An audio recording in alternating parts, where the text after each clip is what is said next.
મીઠડો એ મેરા માણ કરતો તો મારા ઘરમાં ઈ ભૂગવાટ મીઠો દરિયો કોઈ દુનિયામાં હોય તો એ આપણો બાપ છે આખા ઘરમાં ભૂગવાટા કરતો હોય હા મીઠડો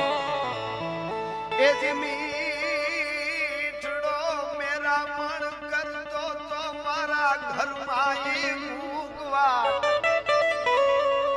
ગયા ત્યારે મને કેવું લાગ્યું આજ મનમાં મોવરાજ પૂજાણો